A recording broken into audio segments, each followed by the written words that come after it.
Hi there, welcome to my kitchen. Today I'm going to make some herbalized oil.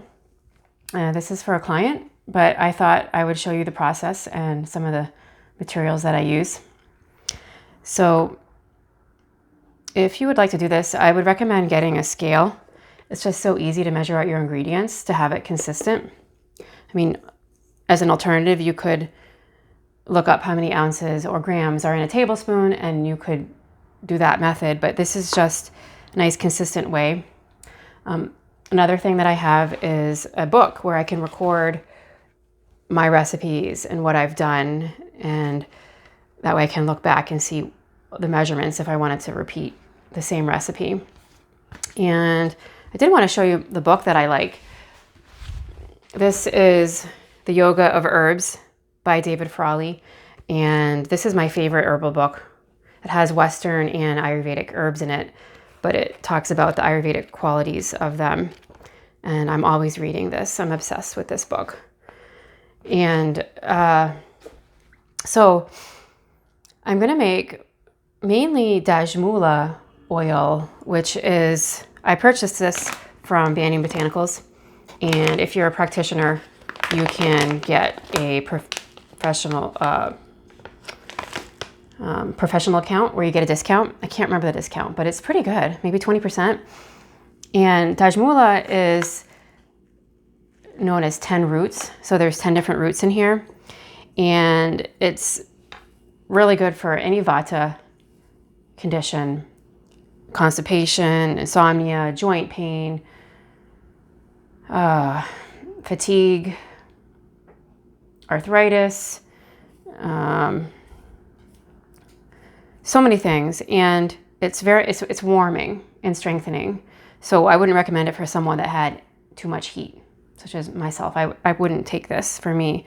You can also take this as a tea, but this is going to have mostly Dajmula, probably like 90% of that. I'm also going to put in a little bit of Solomon seal, which I grew this in my garden, and this is the rhizome. It's also very pacifying for vata, very strengthening, but it's also cooling and very nourishing, very building. I ground up the root. So I'm going to use 1 ounce of that and 2.5 ounces of the Dajmula and just a little bit of ginger and cinnamon. Only about 1/4 ounce of each of those, just to give it a little bit of more warmth and maybe a nice scent to the oil. And I made this recipe up. I know that it is a thing, Dajmula oil, people make that and use that, but I thought I'd add some other things to just to see what it will be like. The ginger and cinnamon, I bought this from Mountain Rose, and if you buy quite a bit, you get 25% off if you buy bulk herbs. So a friend of mine went in, and so I ordered quite a bit. And it's nice to get the chips because I think it probably lasts longer. And I will grind this up into a powder and use it as my regular cinnamon, as well as the ginger. So I think this will last longer on the shelf and stay fresher, as opposed to the ground. Ground herbs tend to last maybe 6 months. So buying something whole or root form will last maybe a year or more. So what you need is a thermometer and a digital scale, and that's about it, in a pot.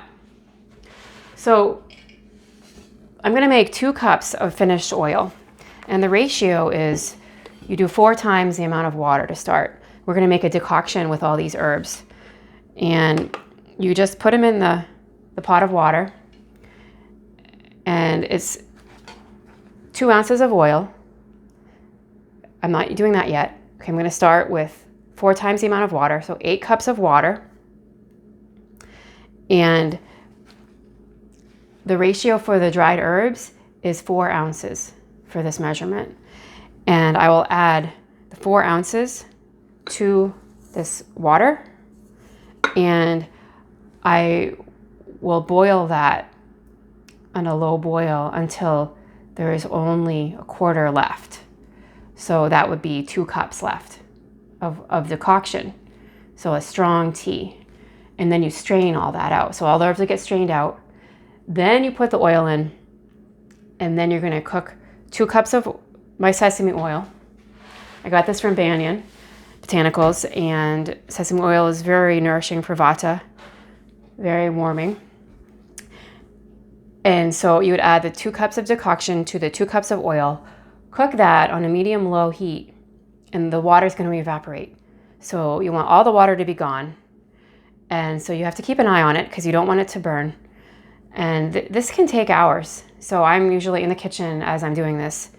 And you can also watch to see the steam disappearing. But I use a thermometer. And when it's about 235 to 240 degrees, that's when I know it's done.